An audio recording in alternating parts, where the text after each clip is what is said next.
শ্রীযুক্ত নীরেন্দ্রনাথ চক্রবর্তীর গোয়েন্দা ভাদুরী মশাই, তাঁর গল্প আমরা শুনছি। আজ শুনবেন দ্বিতীয় পর্ব, বিগ্রহের চোখ। ভাদুরী মশাই কৌশিককে বললেন, তুই কখনো চন্দননগরে গেছিস? কৌশিক বলল, না মামাবাবু। পণ্ডিচেরিতে? এবারেও কৌশিককে দুদিকে মাথা নাড়তে দেখে ভাদুরী মশাই বললেন, তাও না? তবে আর তুই জানবি কি করে যে ওয়াটার ফ্রন্টকে ফরাসিরা কত সুন্দরভাবে কাজে লাগায়? অন্তত এই একটা ব্যাপারে আমি তো ওদের কোনো তুলনাই খুঁজে পাই না। সদানন্দবাবু উসখুস করতে শুরু করেছিলেন। গলা খাঁকড়ে বললেন, একটা কথা জিজ্ঞেস করব? স্বচ্ছন্দে। এই ওয়াটার ফ্রন্ট জিনিসটা কি? প্রশ্ন শুনে কৌশিক হো হো করে হাসতে শুরু করেছিল। ভাদুরী মশাই তার দিকে তাকিয়ে ছোট্ট একটা ধমক দিলেন, বাদরামো করিস না।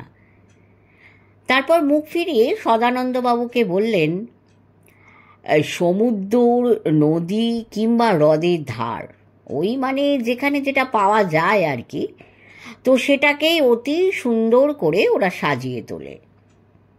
আমি বললুম, এই কত সুন্দর করে! পণ্ডিচেরি সমুদ্রের ধারটা দেখলেই সেটা বোঝা যায়। বিকেলে গিয়ে বেড়াবার পক্ষে একেবারে আদর্শ জায়গা। ভাদুরী মশাই বললেন, চন্দননগরে গঙ্গার ধারে স্ট্র্যান্ডটাই কি কিছু কম সুন্দর? এখন অবশ্য একটা মন্দির বানিয়ে গঙ্গার ভিউটাকে এক জায়গায় একটু আটকে দিয়েছে, ওটা ওখানে না বানালেই পারত। হ্যাঁ, কই, চন্দননগরে তো এককালে প্রায় যেতুম, বিশেষ করে সেকেন্ড কাজ জগদ্ধাত্রী পুজোর সময়, কিন্তু স্ট্যান্ডে অমন মন্দির তো একবারও আমি দেখিনি। সদানন্দবাবুর কথা শুনে এতক্ষণ আমার মনে হচ্ছিল যে চন্দননগর সম্পর্কে তিনি একজন অথরিটি, ওটা তাঁরই জায়গা, ওখানকার যাবতীয় ব্যাপার তাঁর নখদর্পণে। কিন্তু তাঁর এই শেষ কথাটা শুনে মনে হলো দীর্ঘকাল তিনি ওদিকে যাননি।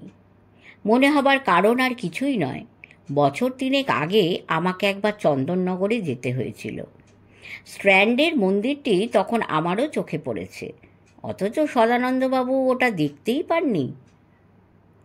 ব্যাপারটা ভাদুরী মশাইও ধরতে পেরেছিলেন। বললেন, এককালে ওখানে প্রায়ই যেতেন বলছেন, তা এককাল মানে কতকাল আগে?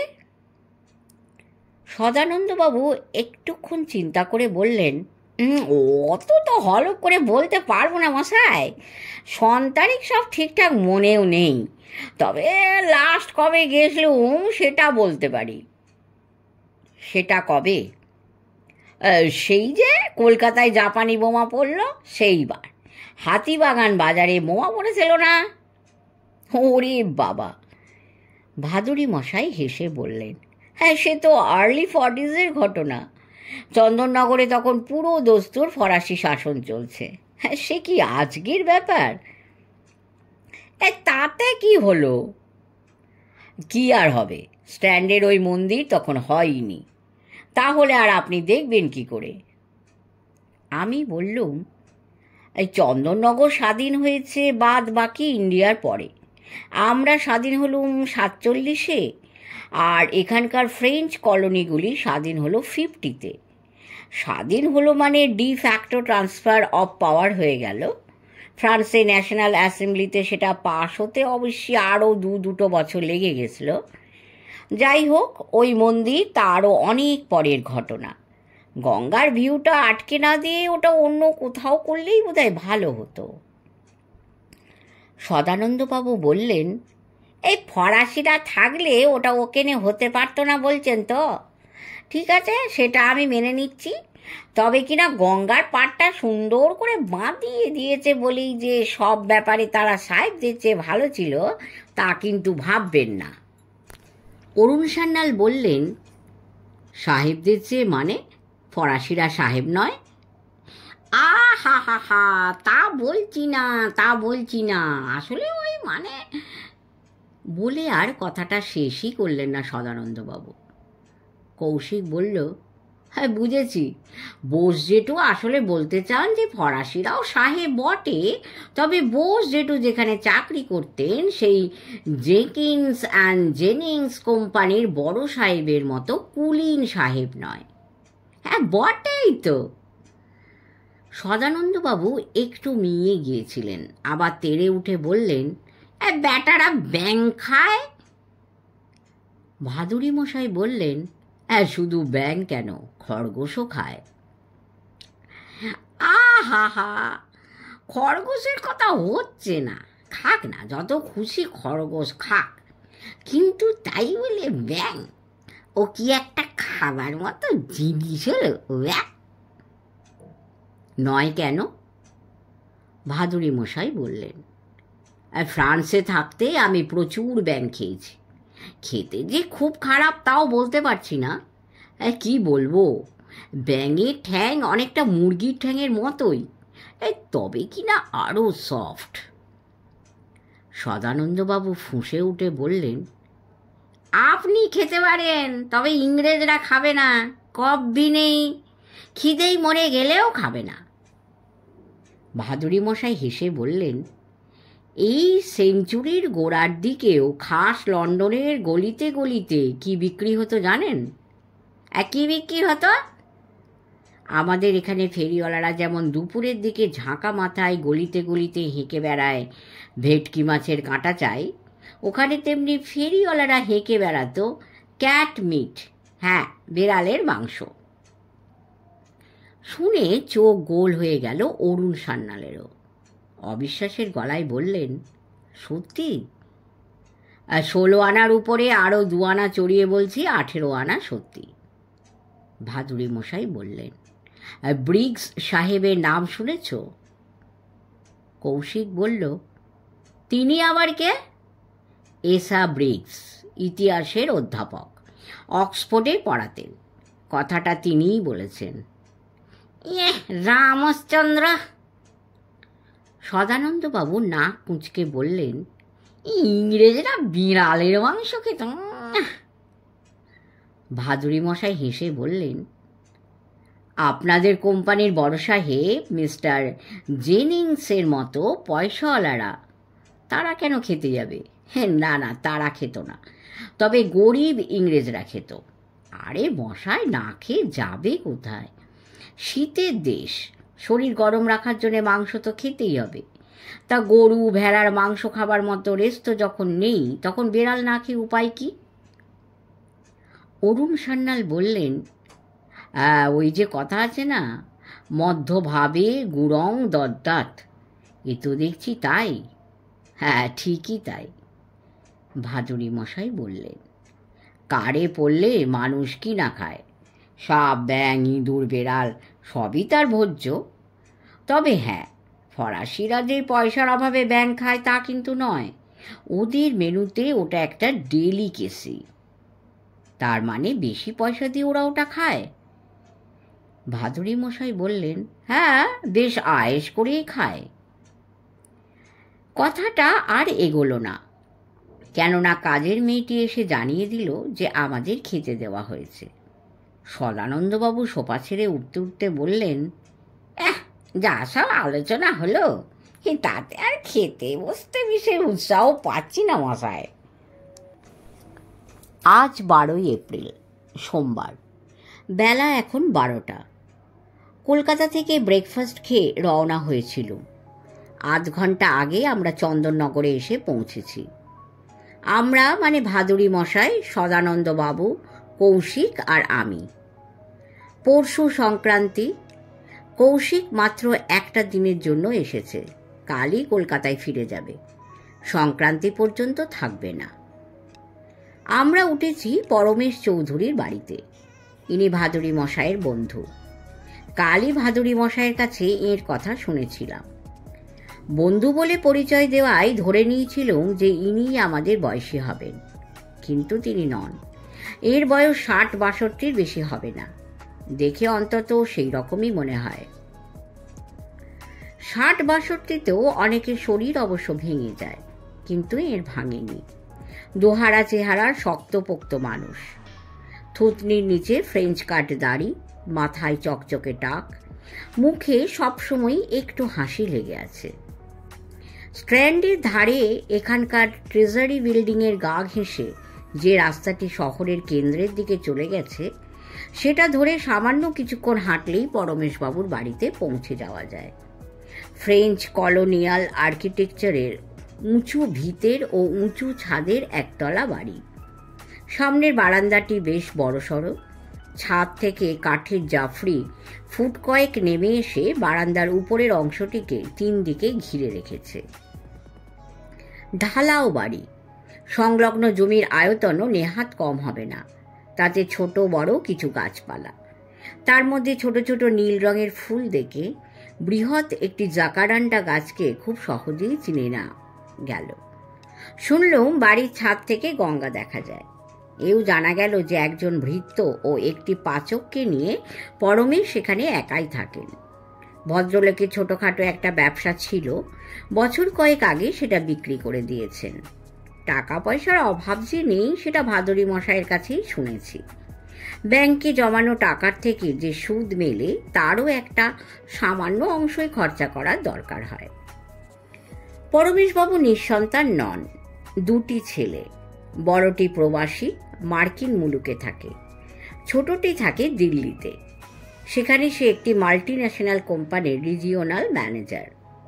বিয়ে করেননি, মাকে নিজের কাছে নিয়ে রেখেছে। বাপকেও নিয়ে যেতে চেয়েছিল, কিন্তু পরমেশবাবু যাননি। তার কথা শুনে বোঝা গেল চন্দননগরে থাকতেই তার বেশ ভালো লাগে, অন্য কোথাও তার মন টেকেই না।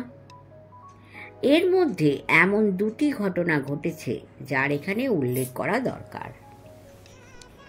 কাল দুপুরে বিমলভূষণ বিদায় নেবার পরেও বেশ কিছুক্ষণ আমাদের কথাবার্তা চলেছিল। তারপর আমাদের খাওয়ার ডাক পড়ে।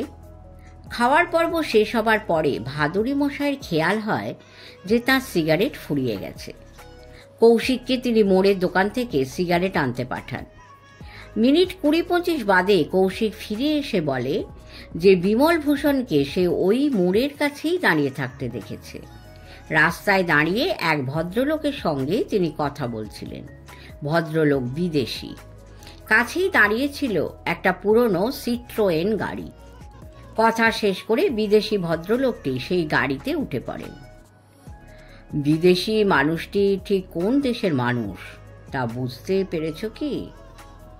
এটাও জিজ্ঞাসা করেছিলেন ভাদুরী মশাই। কৌশিক তাতে বলে যে তা সে বুঝতে পারেনি। সে শুধু এইটুকুই বলতে পারে যে ভদ্রলোকের পরনে ছিল জলপাই রঙের প্যান্ট আর সাদা শার্ট। তাছাড়া তার বাঁ গালে একটা কাটা দাগও তার চোখে পড়েছে।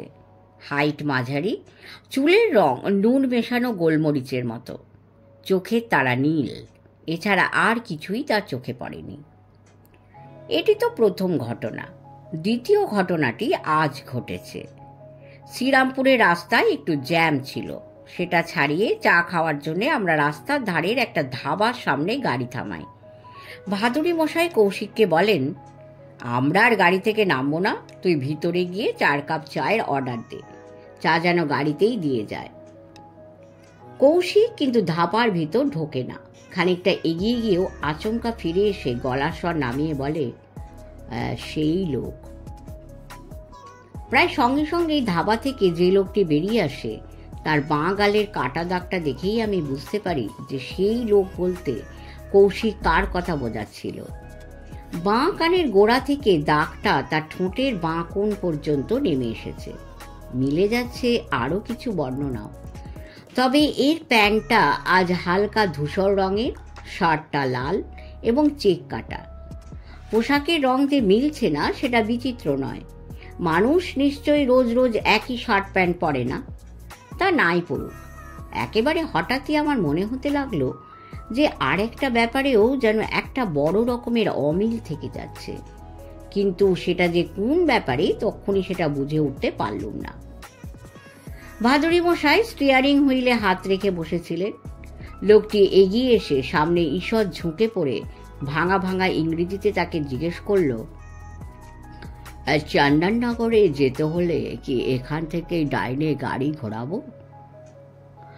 না, ভাদুরী মশাই বললেন। এখানে নয়, আরও খানিকটা সিধে গেলে একটা চৌরাস্তার মোড় পাবেন। সেখান থেকে ডান দিকে রাস্তা ধরতে হবে। বাই দ্য ওয়ে, আপনি কি এদিককার রাস্তাঘাট ভালো চেনেন না? আগে না, আমার নাম মার্তা লুমিয়ের। আমি মাত্র 3 দিন হলো ফ্রান্স থেকে এসেছি। এখানকার রাস্তাঘাট সম্পর্কে আমার কোনো ধারণাই নেই। একটা রোড ম্যাপ পেলে বোধহয় ভালো হতো। দরকার হবে না, ভাদুড়ি মশাই হেসে বললেন। হ্যাঁ, প্রায় তো পৌঁছেই গেছেন। বাকি পথটুকুও ঠিকই চলে যেতে পারবেন। লোকটি আর কথা বাড়ালো না। আমাদের ধন্যবাদ দিয়ে পথের ধারের একটা গাছতলায় দাঁড় করানো তার গাড়িতে গিয়ে উঠল। কৌশিক একটা পুরনো সিট্রোয়েন গাড়ির কথা বলেছিল, কিন্তু লক্ষ্য করলুম এটা পুরনো গাড়ি তো নয়ই, সিট্রোয়েনও নয়, নতুন মডেলের ঝকঝকে একটা মারুতি এস্টিম। লোকটি চলে যাবার পর কৌশিক বলল, মামাবাবু, এই সেই লোক। রাস্তায় দাঁড়িয়ে বিমলভূষণ কাল এর সঙ্গেই কথা বলছিলেন। বুঝেছি, কিন্তু তুই এবারে গিয়ে চায়ের ব্যবস্থা করতো, অনেকক্ষণ চা খাইনি। ভাদুড়ি মশাইয়ের কথা শুনে মনে হলো মার্তা লুমিয়েরের সঙ্গে এই হঠাৎ সাক্ষাৎকার নিয়ে তিনি কিছুই ভাবছেন না, যেন ধরে নিয়েছেন যে এটা খুবই স্বাভাবিক ব্যাপার। আমার ধারণা কিন্তু অন্যরকম। আমার বিশ্বাস লোকটি মোটামুটি আঁচ করে রেখেছিল যে এই সময়ে এই পথ দিয়েই আমরা চন্দননগরে যাব। বিমলভূষণের কাছে আমাদের কথা ও শুনেছে। কেন আমরা চন্দননগরে যাচ্ছি তাও ও জানে।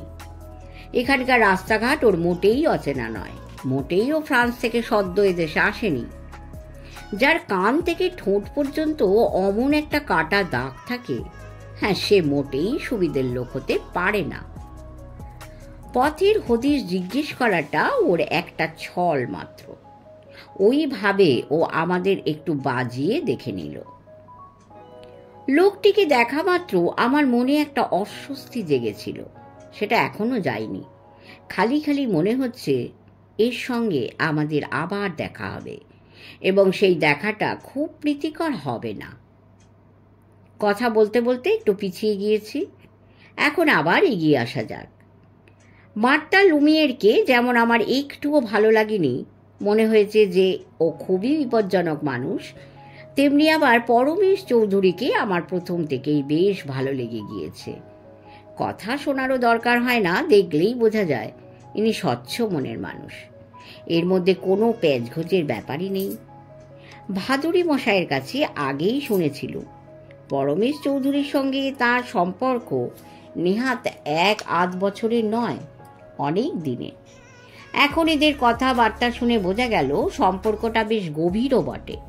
পরমেশ বলছিলেন যে চন্দননগর ছাড়া অন্য কোথাও তার মন টেকে না।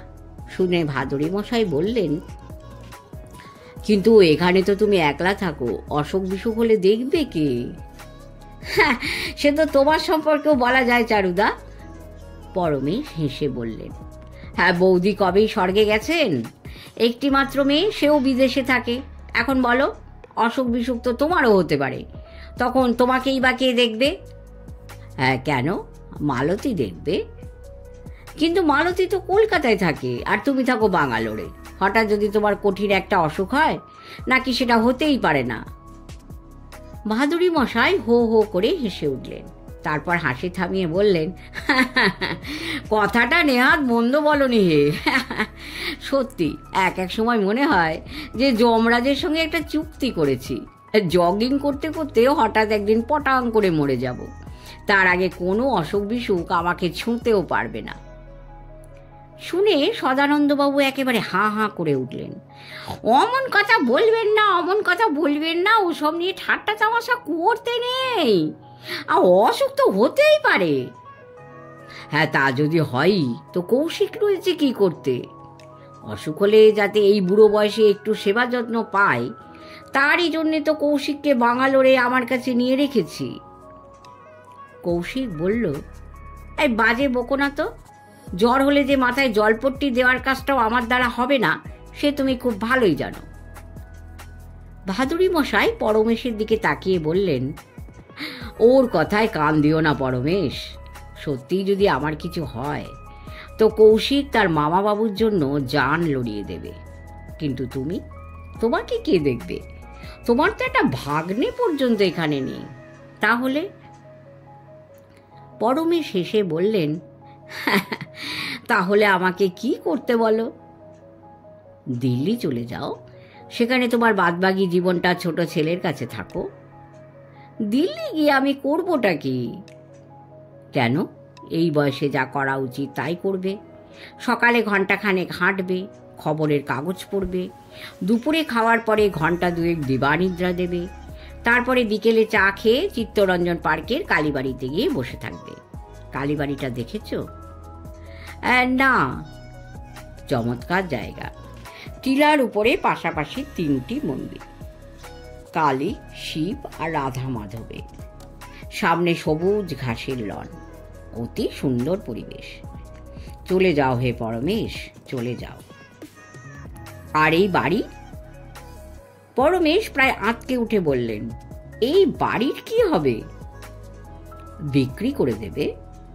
যেমন ভিনটেজ কার, তেমনি ভিনটেজ বাড়িরও আজকাল খুব কদর, খদ্দেরের অভাব হবে না। শুনে হাঁ করে খানিকক্ষণ ভাদুরী মশাইয়ের দিকে তাকিয়ে রইলেন পরমেশ চৌধুরী। তারপর সামনের দিকে আঙুল তুলে বললেন, ওই গাছটা দেখছো? দেখছি, ওটা জাকারান্ডা গাছ। কলকাতায় বিরন স্কোয়ারের উত্তর পশ্চিম কোণে একটা আছে, আর একটা দেখেছি ভিআইপি রোডের ধারে। দিল্লিতে হেলি রোডে বঙ্গভবনের কাছেও একটা দেখেছি। ওটা দক্ষিণ আফ্রিকার গাছ। গুঁড়ি দেখে মনে হচ্ছে বয়স নেহাত কম হলো না। 90 চলছে। পরমেশ বললেন, শুধু দক্ষিণ আফ্রিকা কেন, আফ্রিকার আরও কয়েকটা জায়গায় হয়, যেমন মিডল কঙ্গোয়, এককালে যেটা ছিল ফ্রেঞ্চ কলোনি। তো আমার ঠাকুরদা তো এখানকার ফরাসি সরকারের কাজ করতেন। তার ওপরওয়ালা কঙ্গো থেকে এখানে বদলি হয়ে আসার সময় সঙ্গে করে জাকারান্ডার গুটি কয়েক চারা নিয়ে এসেছিলেন। তার থেকে একটা তিনি ঠাকুরদাকে দেন। অন্যগুলো বেঁচে ছিল কিনা জানি না, তবে এটা দিব্যি বেঁচে আছে। আমি বললুম, কঙ্গো তো ছিল বেলজিয়ানদের দখলে। ভাদুরী মশাই বললেন, সবটা নয়, খানিকটা ফরাসি শাসন চলতো। মিডিল কঙ্গো, গ্যাবন আর উবাঙ্গীশ্বরী, এই 3টে জায়গা নিয়ে যে এলাকা, তাকে বলা হতো ফ্রেঞ্চ ইকুয়েটোরিয়াল আফ্রিকা। তো পরমেশ, এই বাড়িটা তো আরও পুরনো। কত হলো এর বয়স? তা অন্তত 100-1.5 বছর। এক ফরাসি সাহেব তার নিজের জন্যে বানিয়েছিলেন। তার কাছ থেকে আমার ঠাকুরদা যখন কেনেন, শুনেছি তখনই এই বাড়ির বয়স নাকি 50 পেরিয়ে গেছে। একটুক্ষণ চুপ করে রইলেন পরমেশ চৌধুরী। তারপর বললেন, হুট করে এই বাড়ি কি বেচে দেওয়া যায়? এর সঙ্গে কত স্মৃতি জড়িয়ে রয়েছে। আমার ঠাকুরদা আর ঠাকুমার স্মৃতি, আমার বাবা আর মায়ের স্মৃতি, আমার নিজের গোটা জীবনের স্মৃতি। জাকারান্ডা গাছটা তো আমার ঠাকুরদার লাগানো। বাড়ির পেছনে একটি মস্ত ছাতিম গাছ রয়েছে, সেটা লাগিয়েছিলেন আমার বাবা। আর সামনের গেটের দুধারে যে 2টি গোল মাথা বকুল গাছ দেখছো, ওই 2টি লাগিয়েছিলেন আমার মা। গাছগুলো দেখি আর তাদের কথা মনে পড়ে। এইসব ছেড়ে আমি যাব কোথায়? আর তাছাড়া এই বাড়ি আর এই গাছপালার কথা যদি ছেড়েও দিই, এত চেনা লোকজনই বা কোথায় পাবো বলো তো? বলতে গেলে এখানকার প্রায় প্রত্যেকটি লোককেই আমি চিনি। হঠাৎই একেবারে সরাসরি পরমেশের দিকে তাকালেন ভাদুরী মশাই। তারপর বললেন, বিমলভূষণ সেনকে চেনো? মনে হলো পরমেশ একটু হকচকিয়ে গেছে। ভুরু কুঁচকে বললেন, কোন বিমলভূষণ? মন্দির বাড়ির? হ্যাঁ, যে মন্দিরে হর পার্বতীর মূর্তি রয়েছে। দুজনেরই 3rd আই নাকি হীরের। সত্যি? হ্যাঁ সত্যি।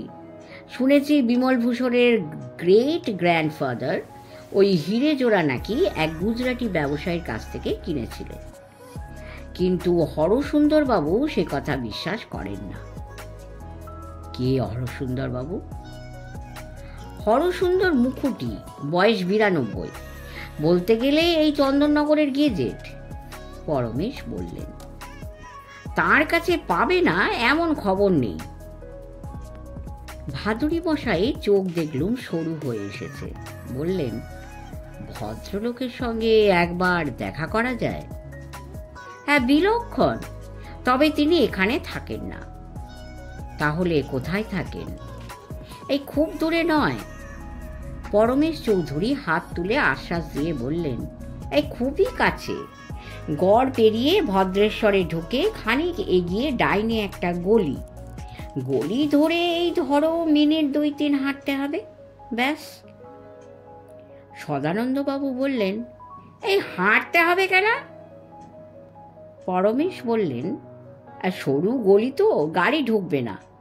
কি চারুদা, যাবে? যাব তো অবশ্যই। ভাদুরী মশাই বললেন, কিন্তু কখন যাব? যাওয়া তো এখনই যায়। পরমেশ বললেন, কিন্তু আমি বলি কি, এই ভর দুপুরে গিয়ে কাজ নেই। বুড়ো এই সময়ে একটু জিরিয়েও নেয়। তা সে জিরোক, তোমরাও খেয়ে দিয়ে একটু জিরিয়ে নাও। তারপর এই ধরো 4টে নাগাদ বেরিয়ে পড়া যাবে। রাজি? হ্যাঁ, রাজি। বিকেল 4টেতেই বেরিয়ে পড়া গেল। মারুতি 800-এর পিছনের সিটে 3 জন বসলে বড্ড ঠেসাঠেসি করে বসতে হয়, কিন্তু উপায় কি? আমি, সদানন্দবাবু আর কৌশিক তাই বসলুম। সামনে ভাদুরী মশাই, তার পাশের আসনে পরমেশ চৌধুরী। দুর্গ থাকলে তাকে ঘিরে একটা পরীক্ষা থাকবে, এ খুবই স্বাভাবিক ব্যাপার। যেমন কলকাতার ক্ষেত্রে, তেমনি চন্দননগরের ক্ষেত্রেও গোটা শহর একটা পরীক্ষা দিয়ে ঘেরা। কলকাতাকে গড়খাই দিয়ে ঘেরা হয়েছিল বাইরের শত্রুদের, মূলত বর্গী দস্যুদের হানাদারি ঠেকাবার জন্য। মারাঠা ডিচ নামটাই তার প্রমাণ। চন্দননগরের এই গড়খাইয়ের বয়সও নেহাত কম হলো না।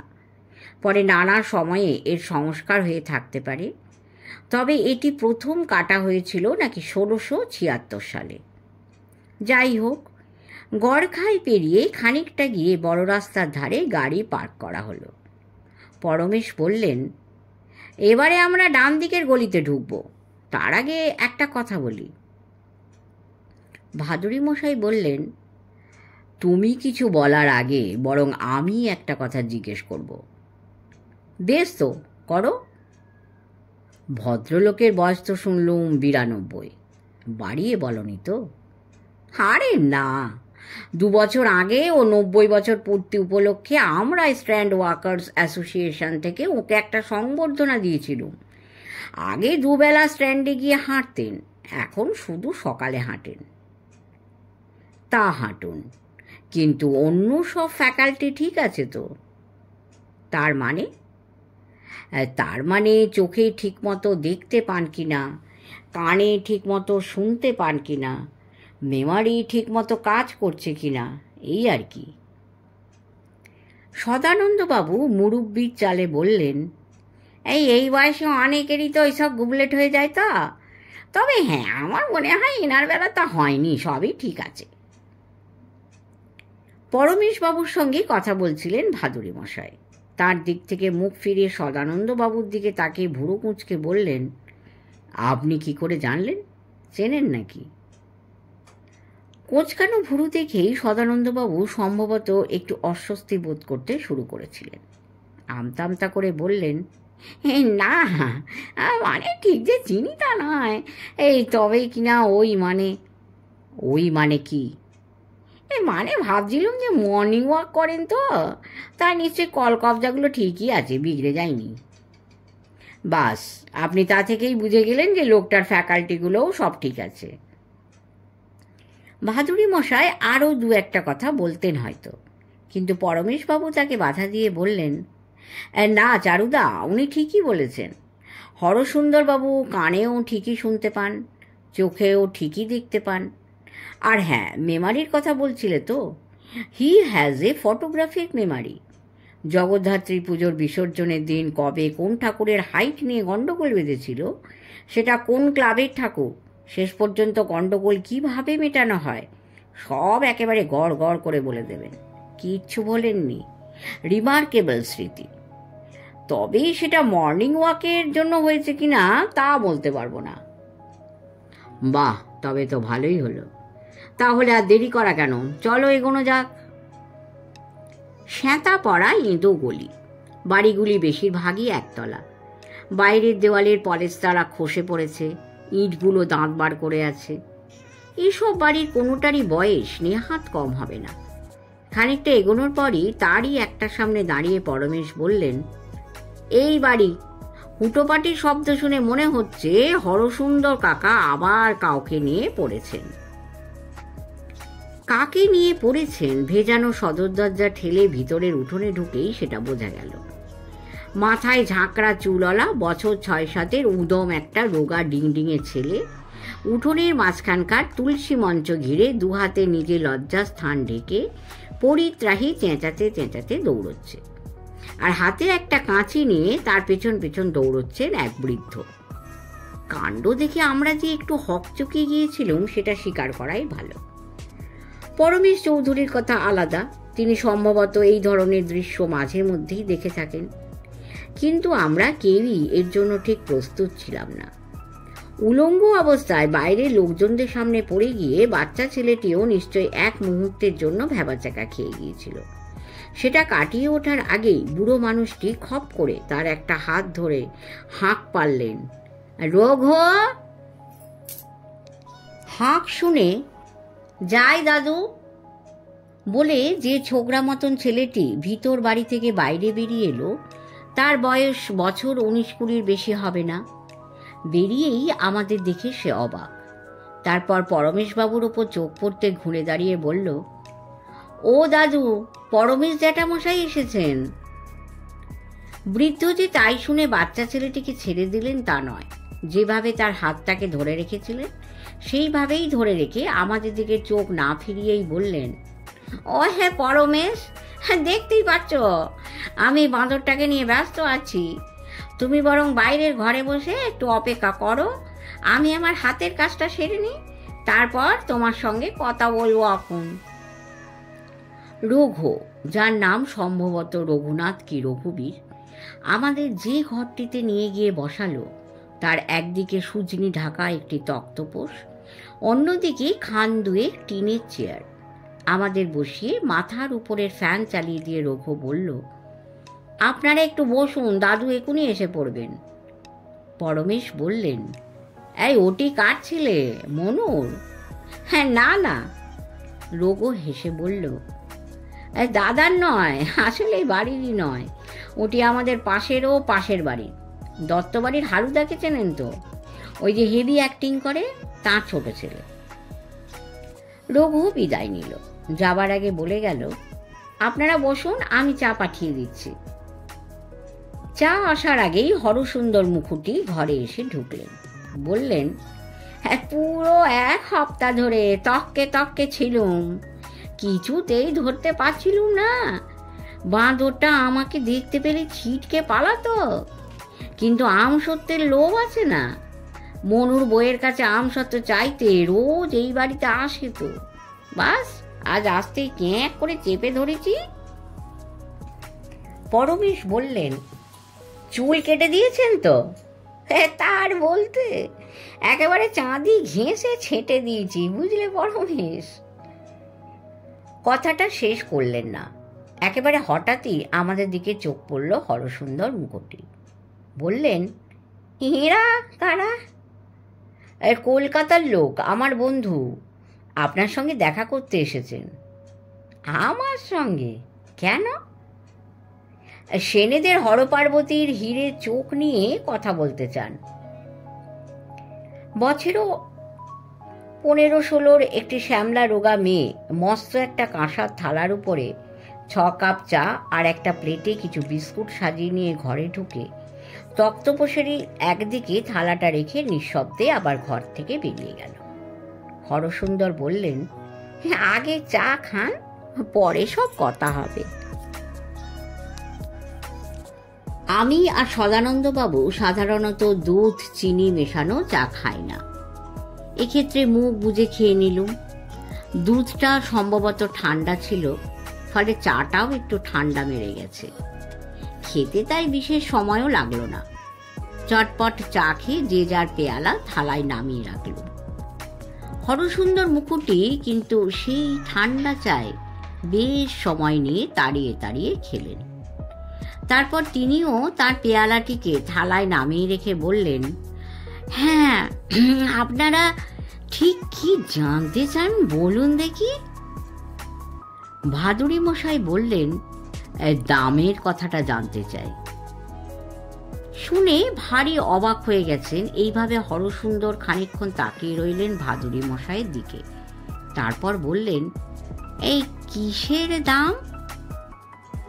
পরমেশ বললেন, সে কি হরসুন্দর কাকা, সেনেদের হরপার্বতী থার্ড আইতে হিরে পরানো আছে না? হ্যাঁ হ্যাঁ, তা আছে বই কি। হ্যাঁ, তবে সম্বৎসর পরানো থাকে না, শুধু ওই চোট সংক্রান্তির দিনে পরিয়ে পরদিনই আবার খুলে নেওয়া হয়। কেন, তাতে হয়েছেটা কি? আরে খেলে যা। পরমেশ নিচু গলায় বললেন। এই বুড়ো দেখছি ব্যাপারটা ঠিক ধরতেই পারছে না। কিন্তু যত নিচু গলাতেই হোক না কেন, হরসুন্দরের কানে দেখলুম কথাটা ঠিকই পৌঁছে গেছে। শুনে রেগে যাওয়াটা স্বাভাবিক হতো, কিন্তু তিনি রেগে গেলেন না। হেসে একটা চোখ একটু ছোট করে বললেন, তাহলে আর এই বুড়োর কাছে এসেছো কেন? ওই বিমলভূষণের কাছেই যাও। জোড়া হিরে নিয়ে ওর বাপ ঠাকুরদা যা বলতো, আর নিজেও শুনি যা বলে বেড়াচ্ছে, সেই গল্পটাই শোনো গিয়ে। উত্তরে পরমেশ কিছু বলতে যাচ্ছিলেন, কিন্তু ভাদুড়ি মশাই তাকে বলতে দিলেন না। হাতের ইঙ্গিতে তাকে থামিয়ে দিয়ে বললেন, গপ্প কিনা জানি না, তবে বিমলভূষণের সঙ্গে আমার কথা হয়েছে। হীরের ব্যাপারে তার যে বক্তব্য তাও শুনেছি। শুনে বিশ্বাসও করিনি, অবিশ্বাসও করিনি। পুরোপুরি বিশ্বাসই যদি করব, তবে সেটা আবার আপনার কাছে যাচাই করতে আসবো কেন? কথাটা শুনে স্পষ্টতই খুশি হলেন হরসুন্দর মুকুটি। বললেন, এসে ভালোই করেছেন।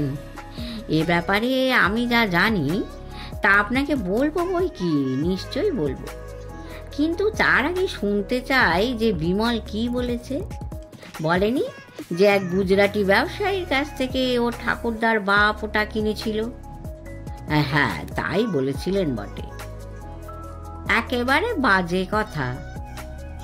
তার মানে ওই হিরে দুটো এক গুজরাটি ব্যবসায়ীর কাছ থেকে কেনা হয়নি?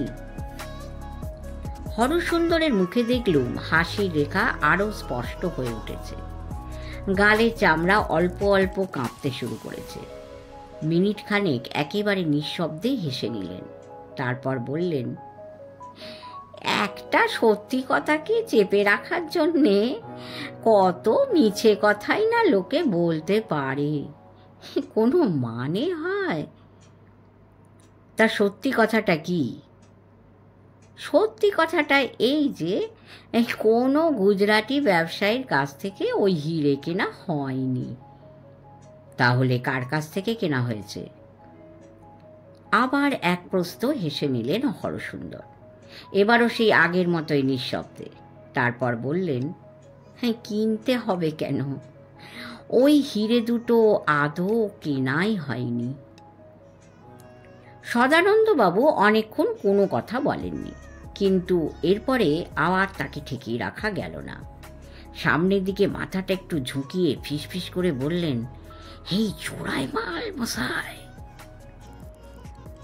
হতেই পারে, তবে কালীভূষণ চুরি করেননি। হরসুন্দর বললেন, না, আগের কথা জানি না, তবে এক্ষেত্রেও ও দুটো চুরিও করা হয়নি, ডাকাতিও করা হয়নি। তা কি করে হয়? কৌশিক বলল, আপনি বলছেন এক্ষেত্রে ও দুটো কেনা হয়নি, আবার বলছেন চুরি ডাকাতিও করা হয়নি। হিরে দুটো কি তাহলে আপসে এসে গেল? তাও আবার হয় নাকি? হবে না কেন, হয়। কৌশিকের দিকে তাকিয়ে হরসুন্দর মুখটি বললেন, হ্যাঁ কিন্তু কি করে হয়? তুমি তো নেহাতি ছেলে মানুষ, তুমি সে কথা বুঝবে না। ভাদুড়ি মশাই বললেন, মহিলাটিকে? চকিতে কৌশিকের দিক থেকে ভাদুড়ি মশাইয়ের দিকে মুখ ফেরালেন হরসুন্দর মুখটি। দুই চোখে ধপধপে সাদা ভুরু দুটি একেবারে হঠাৎই তাদের স্বাভাবিক জায়গা থেকে ৮ ইঞ্চি ঊর্ধ্বে উঠে গেল। গলা ঈষৎ নামিয়ে তিনি বললেন, হ্যাঁ, ধরতে পেরেছেন দেখছি। ভাদুড়ি মশাই সামান্য হেসে বললেন, হ্যাঁ, ঠিক যে ধরতে পেরেছি তা বলবো না, তবে হ্যাঁ, আন্দাজ করেছি। কিন্তু আন্দাজ দিয়ে তো কাজ চলে না, আপনার কাছে সবটা জানতে চাই। আমিও কি আর তেমন ভাবে জানি যে সাক্ষ্য প্রমাণ সাজিয়ে সব বলবো? না মশাই, তা আমি জানি না। পাথরে কোনো প্রমাণও আমি দাখিল করতে পারবো না। তবে হ্যাঁ, এই দুয়ে দুয়ে যে 4 হয় তার কি কোনো প্রমাণ লাগে? তা লাগে না বটে। তো সেইভাবে একটা থিওরি আমি দাঁড় করিয়েছি, হরসুন্দর বললেন। তার খানিক খানিক অবশ্য গেস ওয়ার্ক, বিশেষ করে কালীভূষণের মৃত্যুর ব্যাপারটা। বেশ, তো সেটাই বলুন। এই খোলাখুলি বলবো না, শুধু ক্লু ধরিয়ে দেব। কিন্তু তার আগে দুটো কথা আপনাদের মনে রাখতে হবে। স্যারসে লা ফাম বলে একটা প্রবাদ বাক্য আছে, জানেন তো? জানি, ওটা ফরাসি প্রভার্ব। ওর অর্থ হচ্ছে মেয়েটাকে খুঁজে বার করুন। মানে ধরেই নেওয়া হয় যে তাবৎ জটিল রহস্যের মূলে রয়েছে কোনো মেয়ে। রহস্যের কিনারা করতে হলে সেই মেয়েটাকে খুঁজে বার করা চাই। হরসুন্দর বললেন, কারেক্ট, কিন্তু শুধু ওই কথাটা জানলেই তো হবে না, মনে রাখতে হবে আরেকটা কথাও। সেটা কি? এই ফাম ফাতাল কথাটা কখনো শুনেছেন? হ্যাঁ, শুনেছি, এটাও ফরাসি কথা। অর্থ জানেন? জানি। ইংরেজিতে এর অর্থ হলো ফেটাল ওম্যান।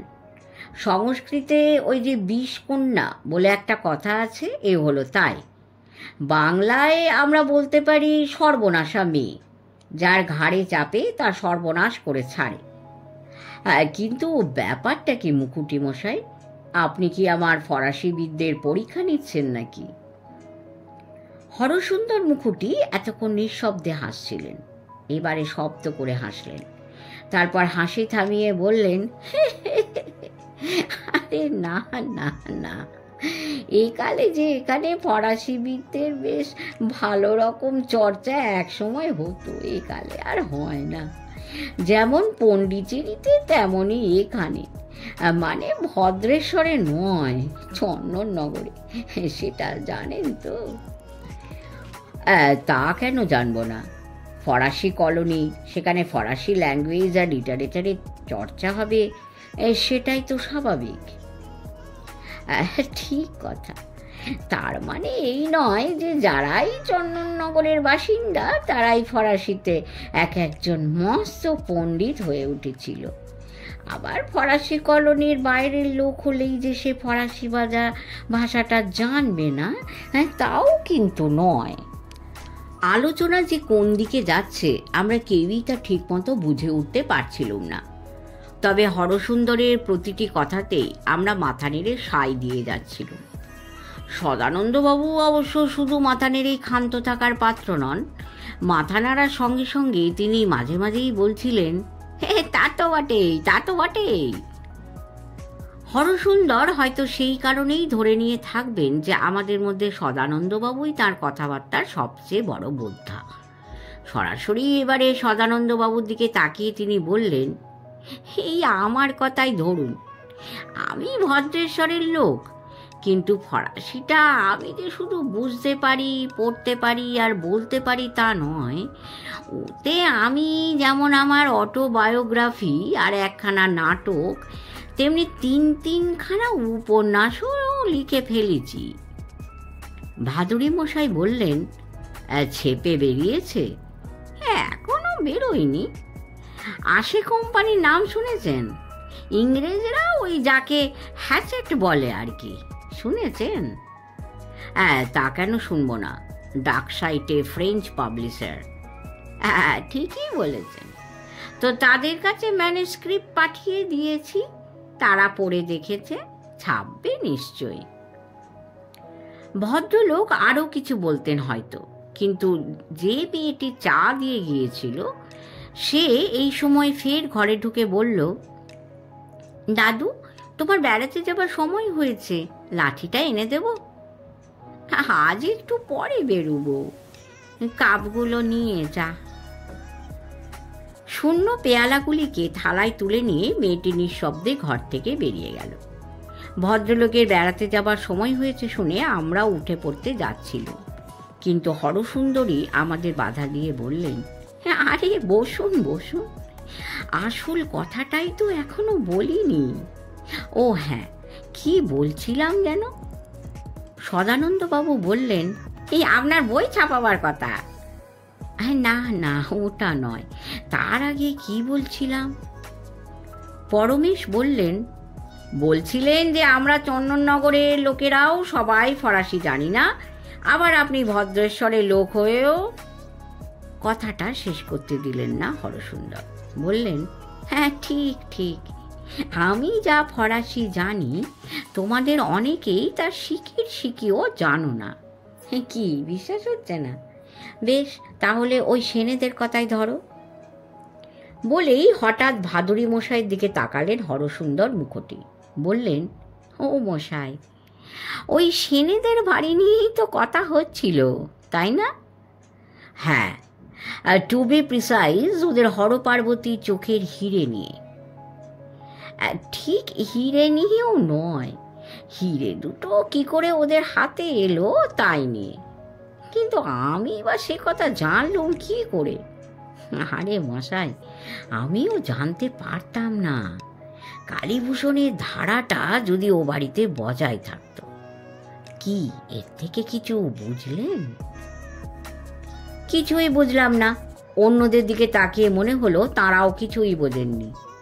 একা সদানন্দবাবুই শুধু মুখে একটা বুঝি বুঝি ভাব জাগিয়ে রেখে মৃদু মৃদু হাস্য করছেন। ওই হাসিটাই তার বিপদ ঘটালো। হরসুন্দর সরাসরি তার দিকে তাকিয়ে বললেন, যাক, আপনি অন্তত বুঝেছেন।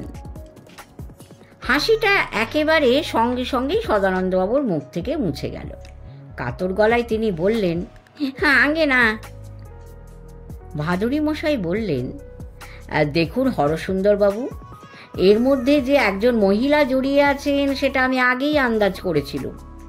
সম্ভবত তিনি বিমলভূষণের প্রপিতামহী। কিন্তু কালীভূষণের ধারা বলতে যে আপনি কি বোঝাতে চাইছেন সেটা আমার বোধগম্য হচ্ছে না। যদি একটু বুঝিয়ে বলেন তো ভালো হয়।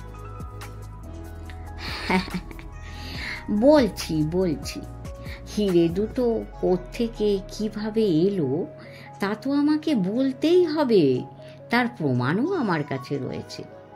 কিন্তু কথা হচ্ছে, প্রমাণটাই বা আমার হাতে এলো কিভাবে? আপনারা কি কালীভূষণের কথা কিছু জানেন? শেষ হলো দ্বিতীয় পর্ব। তৃতীয় পর্ব নিয়ে খুব তাড়াতাড়ি আসারই চেষ্টা করব। প্রত্যেকে মন দিয়ে গল্পটি শুনবেন। আশা করি আপনাদের মনোরঞ্জন করতে পারছি। আমাদের চ্যানেলটি সাবস্ক্রাইব করে আমাদের সঙ্গে থাকবেন। ঈশ্বরের করুণায় অনেক অনেক ভালো থাকবেন। নমস্কার।